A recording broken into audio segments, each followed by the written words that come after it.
Thank you very much, Mr. Chairman. The bill we're debating today is on the critically important topic of environmental justice, which you could define as simultaneously the belief that we have an obligation to make our planet cleaner, and we also have an obligation to make sure that groups of people are not disproportionately affected by climate change and the problems with our natural environment. I think that those are concepts that everyone on this dais shares. But I also think it's important that we avoid unintended consequences when we set about to achieve environmental justice. And I have serious concerns about some of the provisions in the bill that we're debating today.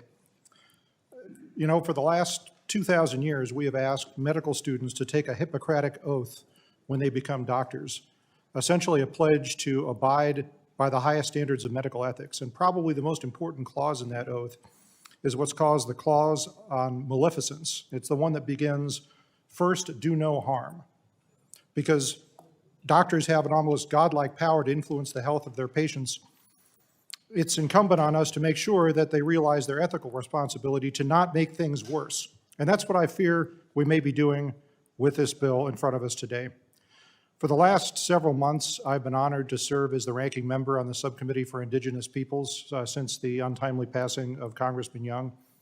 And I have been struck at how unified that subcommittee is in our efforts to improve the lives of people in Indian country. Economically, the situation there is desperate for many of the tribes. The tribal Americans right now face an unemployment rate that is almost twice the rate in other parts of America, particularly in rural districts like the one I represent. Members of tribes disproportionately pay higher prices for energy and use more of that energy just because of the areas of the country that they're situated in. So I would like to ask that we consider first doing no harm when we implement this bill.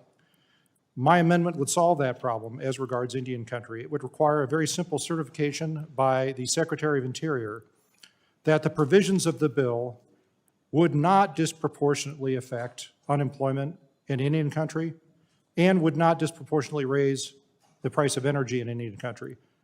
I think that those are common sense provisions. There's going to avoid the any potential unintended consequences of this bill, particularly as it regards the tribes and the Alaska Natives that we have a statutory responsibility to protect. So I urge adoption of this amendment, and I yield back.